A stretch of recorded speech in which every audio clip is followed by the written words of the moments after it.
2 semaines après la destitution de la présidente Dina Boluarte, le Pérou replonge dans la tourmente face à une flambée de violence et d'extorsion attribuée au crime organisé. Le président par intérim, José Herri, a décrété mardi dernier l'état d'urgence à Lima et dans le port voisin de Callao, avec déploiement de l'armée et restriction de certaines libertés publiques. Cette mesure, première décision d'envergure du nouveau chef de l'État, intervient dans un climat d'exaspération.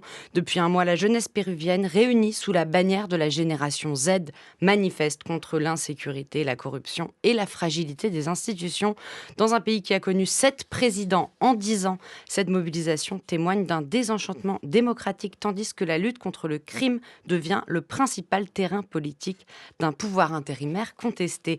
Bonjour Tania Romero. Bonjour. Merci d'être avec nous ce matin. Vous êtes doctorante en études hispaniques à l'Université Paris 8, membre élu du conseil scientifique de l'Institut des Amériques. Alors, ça s'est passé cette semaine. Mardi 21 octobre, le président intérimaire José Herri a déclaré l'état d'urgence à Lima et dans le port voisin de Callao, dans un contexte d'explosion de la criminalité. Pourquoi le gouvernement a-t-il pris cette mesure ? Alors, il faut savoir que c'est pas la première fois en fait qu'un gouvernement déclare l'état d'urgence pour faire face à une situation de mobilisation sociale. Alors, disons que l'excuse est un peu la lutte contre la criminalité, donc toute cette rhétorique guerrière pour lutter efficacement contre la criminalité. Mais la réalité, c'est qu'il y a eu des mobilisations extrêmement puissantes donc du secteur transport et génération Z. Et cet état d'urgence, justement, permet aussi d'avoir un certain contrôle sur ces mobilisations.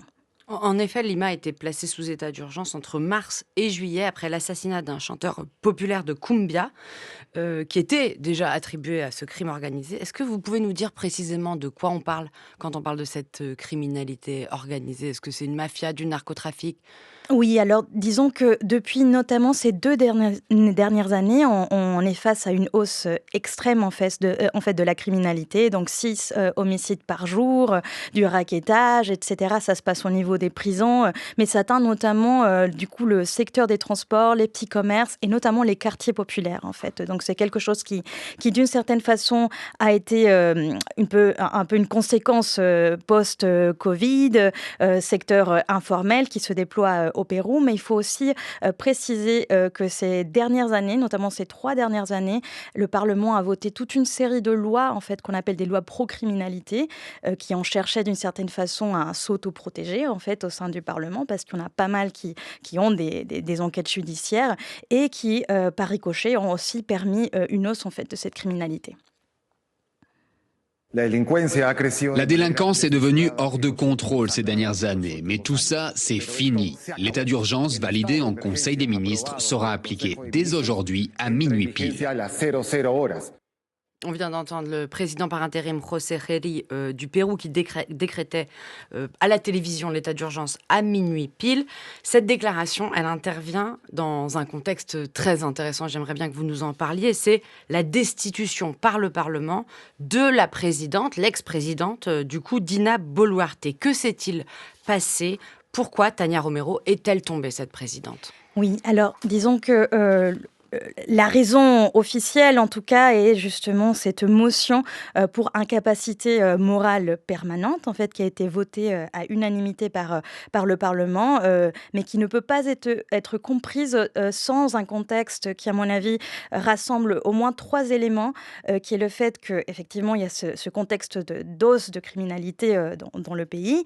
Il y a un contexte de forte mobilisation, du coup, du secteur transport, de la mobilisation de la jeunesse génération Z. Mais il faut comprendre aussi qu'ici se joue tout un calcul politique, notamment de la part des partis qui sont au Parlement, de la coalition parlementaire, qui veut préparer aussi les élections de avril 2026 et qui avait besoin de prendre ses distances vis-à-vis d'une présidente qui avait 2,5% de popularité. Donc cette destitution qui joue un petit peu sur l'émotion de cette criminalité, de cette fusillade au concert de Agua Marina, permet justement de prendre ses distances, de s'en détacher et puis de commencer à faire campagne en fait pour les élections. Pouvez-vous nous dire qui est, à vos yeux, ce nouveau président intérimaire ? Est-il populaire au sein de la population péruvienne ?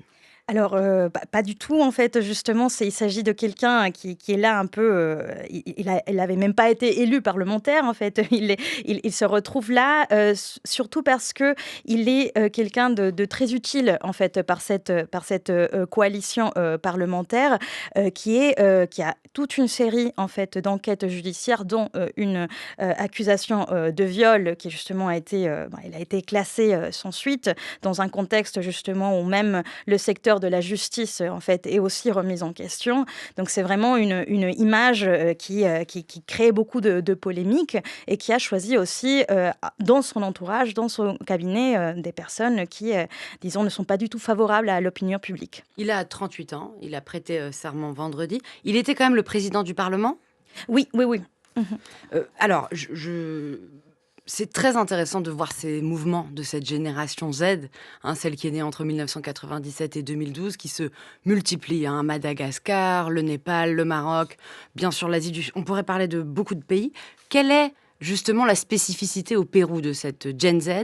Et surtout, vous nous parliez des transports. En effet, il y a un grand mouvement pour les chauffeurs de bus notamment. Est-ce que vous pouvez nous expliquer les liens qu'il y a entre ces deux populations-là? Est-ce qu'elles sont unies contre le pouvoir en place ou le précédent? Oui, à mon avis, une des spécificités assez intéressantes de cette génération, Z, est celle, qui, disons, c'est une génération qui est née dans ce que, Carlos Iván de Gregori, qui est un anthropologue péruvien, a décrit aussi comme la décennie de l'antipolitique, en fait, qui correspond, au gouvernement, à la dictature de Fujimori. Du coup, qui s'est, développée, disons, sous, cette conception selon laquelle, disons, tous les partis politiques ne seraient pas compétents pour mener voilà, la gouvernance. Donc, c'est un petit peu le pays des outsiders. Donc, Fujimori est un petit peu le principal représentant.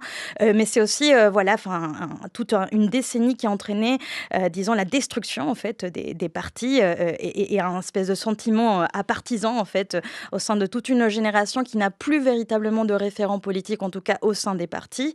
On peut voir qu'il y a presque 40 partis, en fait, qui vont candidater là, aux élections. Et c'est ce qu'on peut voir aussi dans les mobilisations. C'est-à-dire que c'est une génération qui, effectivement, tisse des liens par rapport à la génération un peu à échelle globale, en fait. Voilà, le drapeau, One Piece, etc. Mais d'un autre côté, il n'y a pas de référent politique, de parti politique, en tout cas, dans les mobilisations. C'est d'autres formes de politique qui se jouent dans des micro-réseaux d'organisation.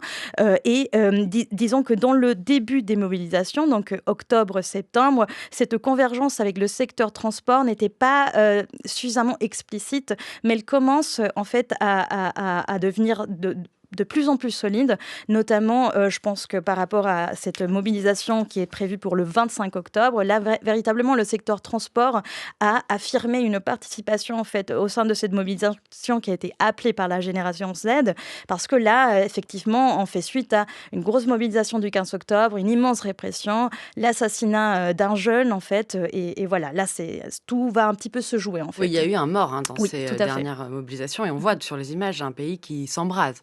Vous avez évoqué, Tania Romero, les élections présidentielles prévues en avril 2026. Que peut-on en attendre? Et en effet, et c'est ce qui se passe aussi dans d'autres pays, est-ce que cette génération Z, ou même ces chauffeurs de bus, ils auront des représentants parmi les 40 partis dont vous parliez qui pourraient concourir? Alors, disons qu'au Pérou, c'est toujours un peu, difficile de prévoir ce qui va se passer, lors des élections parce que souvent tout se joue un petit peu, quelques semaines, avant en fait les élections.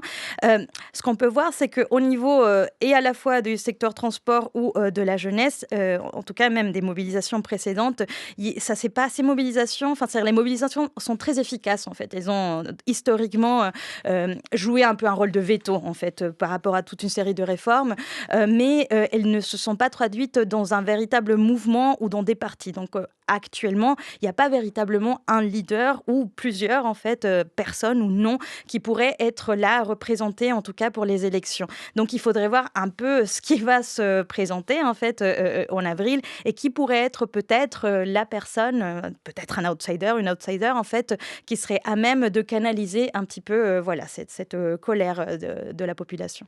On peut parler d'instabilité politique majeure au Pérou depuis plusieurs années. On a, je le disais en introduction, eu 7 présidents en 10 ans. Qu'est-ce que ça vous inspire? Quelles sont les raisons? Et qu'est-ce que le mouvement actuel nous dit de ce passé-là? Oui, tout à fait. Alors c'est vrai que c'est une crise immense. Ça fait plus de 10 ans en fait que cette instabilité politique touche notamment le pays, l'économie, la question sociale, etc. Ça nous dit beaucoup un petit peu de comment, disons,